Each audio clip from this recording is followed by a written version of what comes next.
Bananas.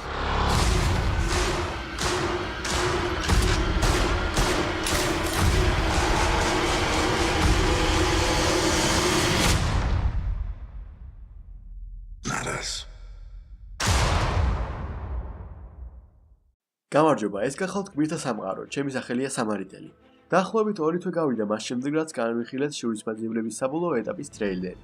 რამდენიმე დღის წინ გამოსული ახალი 30-წამიანი თიზერი კი გახლავთ შემდეგი რამ, რაც ამ ფილმზე უფრო უკეთეს წარმოდგენას გვიქმნის. ხო მართლა, ამიერიდან ჩვენს არხსა და ორივე Facebook-ის გვერდზე შურისმაძიებლებ 4-ს მოვისხენიებთ როგორც საბოლოო ეტაპს. პირველი ტრეილერი იყო ყველაზე გასაიდუმლოებული და ჩვენ დეკემბრამდე მოგვიწია ლოდინი მის სანახავად.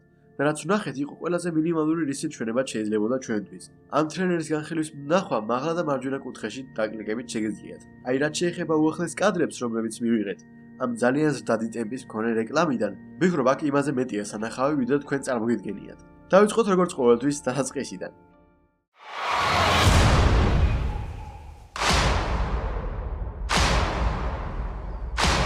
შეიძლება ბევრმა ვერ გააცნობიერეთ, მაგრამ რეკლამის საწყის 2 წამში ვხედავთ ყველა იმ გმირს, რომლებიც თანასწორობის კაცუნს შეეწინნენ. ახლა ჩვენ ისიც ვიცით, რომ ამ მოვლენას მარველის სამყაროში პერსონაჟები მოსპობას უწოდებენ. ამ კადრებთან დაკავშირებით საინტერესოა რამდენიმე რამ, მაგალითად მათი თანმიმდევრობა. პერსონაჟები ჩანან იმ თანმიმდევრობის საპირისპიროდ, რომლითაც ისინი დაიხოცნენ უსასრულობის ომში, ადამიანი ომობიდან ვიჟენისკენ. უსასრულობის ომში კი ვიჟენი ამ პერსონაჟებს შორის იყო პირველი, ვინც თვითონ თანოსის ხელით მოკვდა. ასევე ძალიან თვალშისაცემია ამ კადრების ფერები. ამ კადრებში ყველა ფერი გაშავ-თეთრ ნაცრისფერებულია, გარდა ერთი ფერისა, ეს გახალთ წითელი ფერი. რაც საკმაოდ გავს იმ მომენტში დრერის სიაში, სადაც ფილმის ყველაზე მძიმე მომენტში ყველაფერი შავ-თეთრად ჩანს გარდა ერთი პატარა გოგონასი, რომელიც წითელ კურტკას ატარებს და ამ მომენტით კიდევ უფრო მძაფრდება ეს მთლიანი ფილმი. ამ პატარა მემორიალის შემდეგ, რომელსაც მარველი უსასრულობის ომში დაცემულ გმირებს უწყობს, ჩვენ კიდევ ერთხელ ვხედავთ, როგორ ისპობა მარველის სტუდიის ლოგო, იმავე სტილში, როგორც უსასრულობის ომში დაიხოცნენ სამყაროს ცოცხალი არსებების ნახევარი. შემდეგი 3 კადრი ამ რეკლამაში გვიშვენებს ნიუ-იორკს. პირველად ჩვენ ვხედავთ მანჰეტენს შორიდან, შემდეგ თავისუფლების ქანდაკების კუნძულს და შემდეგ ერთ-ერთ ბეისბოლის სტადიონს. ამ 3 კადრს ბევრი საერთო აქვთ. ყველა მათგანი ერთნაირად უსიცოცხლო და დაცარიერებულია. საგულისხმოა ისიც, რომ თავისუფლების ქანდაკებასთან იმაზე ბევრად მეტი გემია შეკრებილი, ვიდრე ეს ჩვეულებრივ ხდება ხოლმე. სავარაუდოდ ეს ის გემები და კატერებია, რომლებსაც ის უიღბლო ხალხი ატარებდა, რომლებიც მოსპობას შეეწირნენ. რაც ცოტა არ იყოს და დამტკუნველია. ის ლურჯი ფერთა პალიტრა, რომელიც ამ 3 კადრშია გამოყენებული, იცვლება, როგორც კი ჩვენ ვხედავთ შემდეგ მონაკვეთს. Some people move on. Bananas. ამ მონაკვეთში ლურჯი ფერთა პალიტრის მაგივრად გამოყენებულია მწვანე ფერთა პალიტრა. ამ კადრში კი ვხედავთ წარწერას. სად წავიდეთ ჩვენ ახლა, როცა ისინი აქ აღარ არიან. ეს რა თქმა უნდა მიანიშნებს იმ კატასტროფაზე, რომელმაც მსოფლიოს მოსახლეობის ნახევარი გაწყვიტა. ცხადია, მსგავსი პოსტერები ყველა ოთახში არ ეკიდება და ვივარაუდებ, რომ ეს ერთგვარი ფსიქოლოგიური მხარდაჭერის შეხვედრაა. ჩვენ კადრის მარცხენა მხარეს წრეზე დამსხდარ ხალხსაც ვხედავთ, რომლებიც სავარაუდოდ თავიანთ ტკივილს უზიარებენ ერთმანეთს.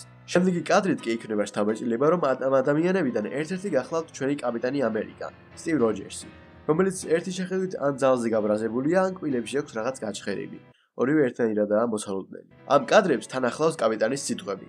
ზოგი ადამიანი გზას აგრძელებს. ამ კადრის დასასრულს კი ისევ კაპიტანის ხმა ისმის შეძახილით, მაგრამ ჩვენ არა. აი შემდეგ კი ამ სიტყვებს მოყვება კადრები, სადაც სალაპარაკო თემის უშრეტი ნაკადია მოცემული. ასე რომ გადავიდეთ ამ გასაოცარ მონტაჟზე.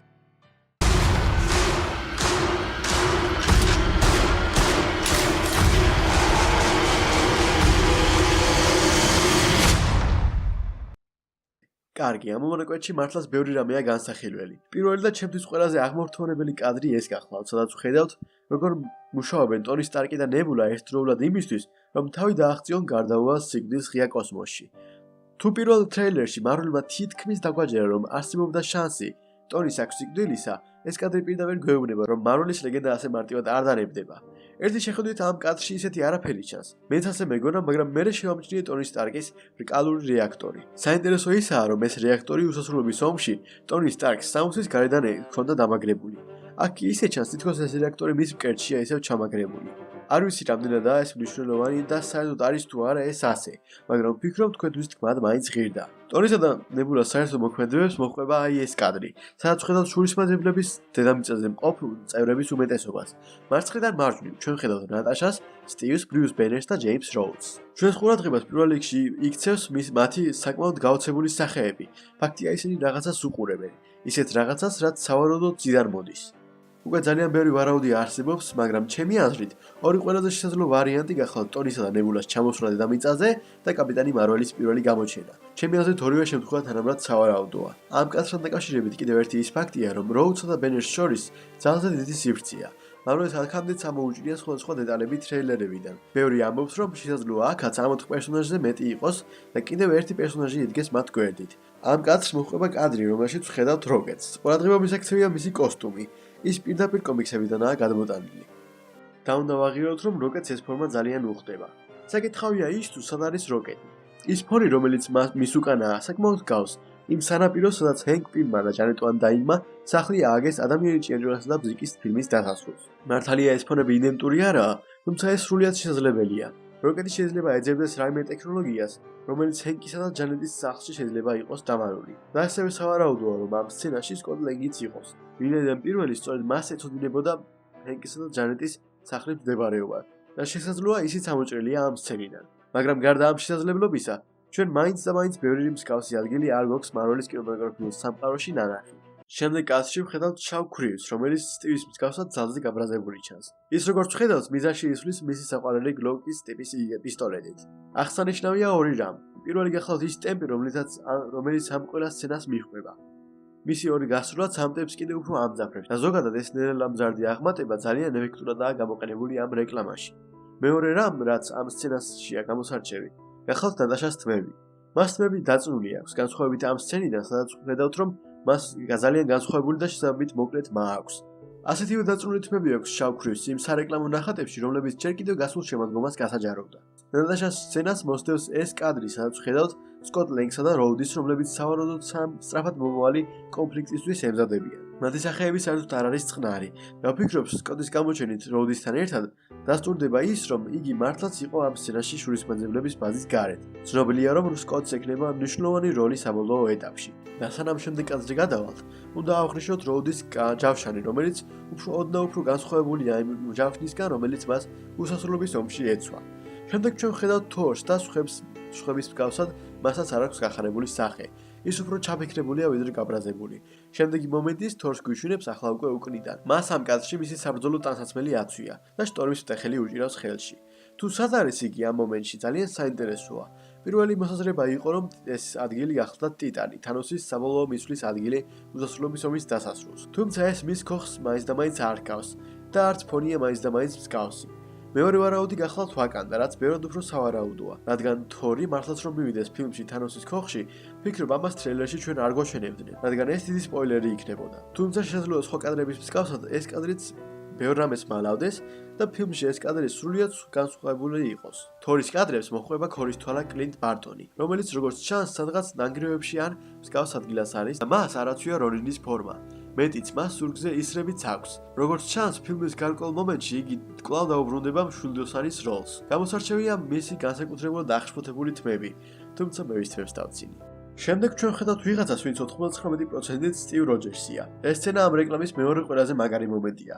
კაპიტნის დანახვა მის იკონურ ფართან ერთად ძალზე სასიამოვნოა. თუმცა დააკვირდით მის ხელს, გარდა იმისა, რომ იგი დაბეჭდილი ჩანს, ასევე ჩნდება შთაბეჭდილება, რომ სტივ როჯერსს ხელი უკანკალებს. Nadas. ამ 30 წამიანი ტრეილერის ბოლო კადრი გვიჩვენებს აქამდე ნანახ პერსონაჟთა უმეტესობას ერთად შურისმაძებლების ბაზაში. მარჯვნიდან მარცხნივ ჩვენ ვხედავთ სტივ როჯერსს, თორს, ნატაშას, როკეტს, სკოტ ლენგს, როუდის და მის უკან ადამიანს, რომელიც გავს ბრიუს ბენერს. თუმცა დიდხნიანი დაკვირვების შემდეგ მივხვდი, რომ ეს შესაძლოა კლინტ ბარტონიც იყოს.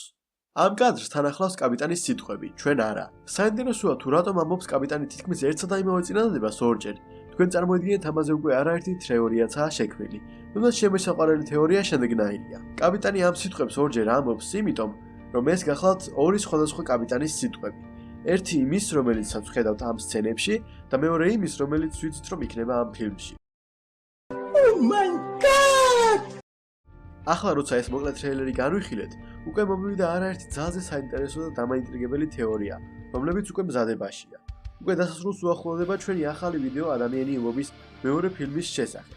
თქვენთვის კი მაქვს შეკითხვა. არსებობს უამრავი ჭორი იმის შესახებ, რომ ამ ფილმში გამოჩნდება ძალიან ბევრი საინტერესო და მოულოდნელი პერსონაჟი. მაინტერესებს, რომელი პერსონაჟის ნახვა თქვენთვის ყველაზე სასურველი და რომელი გაგაოცებთ ყველაზე მეტად. ამ დროისთვის კი სულ ეს იყო. გამოიწერეთ ჩვენი არხი, რათა არ გამოვტოვოთ ჩვენი მომდევნო ვიდეოები. ძალიან დიდი მადლობა რომ გვიყურეთ და მალე გნახავთ ყველას.